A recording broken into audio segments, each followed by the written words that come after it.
TV की popular actress Daljit Kaur इन दिनों लगातार अपनी पर्सनल लाइफ को लेकर सुर्खियों में बनी हुई है। निखिल पटेल से अलग होने के बाद एक्ट्रेस अपने पति पर कई गंभीर आरोप लगा चुकी हैं। इतना ही नहीं, दलजीत ने तो निखिल के खिलाफ मुंबई में एफआईआर भी दर्ज करा दी है।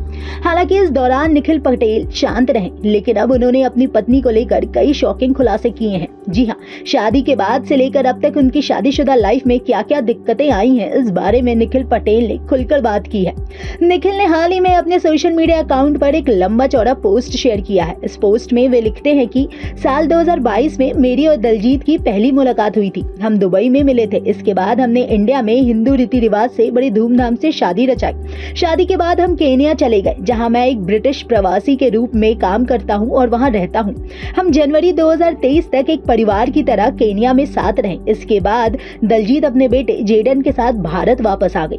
निखिल पटेल ने यह भी बताया कि दलजीत कौर को पता था कि उनकी पहली पत्नी से कानूनी तौर पर उनका तलाक नहीं हुआ है, फिर भी उसने मुंबई में दिखावे की शादी की।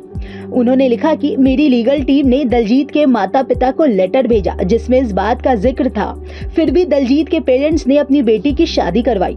वही निखिल आगे कहते हैं कि दलजीत के केन्या आने के बाद उन्होंने उनकी काफी मदद की। यूट्यूब चैनल और पॉडकास्ट के लिए एक स्टूडियो भी दिया। वो शॉर्ट फिल्मों को मार्केट में जारी कर भारत में काम हासिल करना चाहती थी, लेकिन जब इसमें सक्सेस नहीं मिला तब भी मैं एक सपोर्टिंग पार्टनर की तरह हमेशा उनके साथ खड़ा रहा। निखिल पटेल ने बताया कि दलजीत केन्या में नॉन सेलिब्रिटी वाली लाइफ जी नहीं पा रही थी। उन्होंने कहा कि उन्हें केन्या में एक आम इंसान की तरह जिंदगी जीने में काफी मुश्किल हो रही थी, जबकि भारत में उनकी अपनी एक अलग पहचान है। इतना ही नहीं, निखिल ने यह भी कहा कि जब से दलजीत भारत वापस आई हैं, तब से मैं सोशल मीडिया पर एक चर्चा का विषय बन चुका हूं। निखिल आगे लिखते हैं कि दलजीत के भारत आने के बाद भी कई हफ्तों तक हम एक दूसरे के टच में रहे।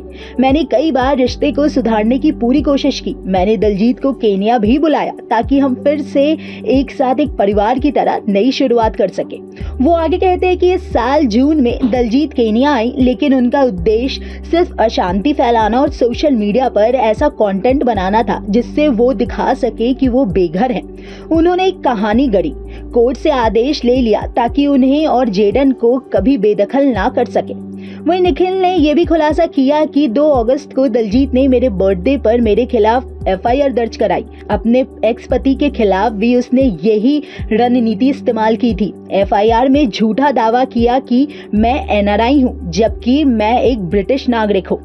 खैर, निखिल की इन बातों से ऐसा लग रहा है कि वो दलजीत की हरकतों से काफी ज्यादा परेशान हो गए हैं। उन्होंने आखिर में अपने पोस्ट में लिखा कि मैं सभी से गुजारिश करता हूं कि दलजीत और निखिल की कहानी को प्लीज बंद कर दे, क्योंकि इससे मेरी और मेरे बच्चों की जिंदगी तबाह हो रही है। न्यूज नेशन अब व्हाट्सएप पर खबरों के ताजा अपडेट के लिए न्यूज नेशन के इस क्यूआर कोड को स्कैन करें।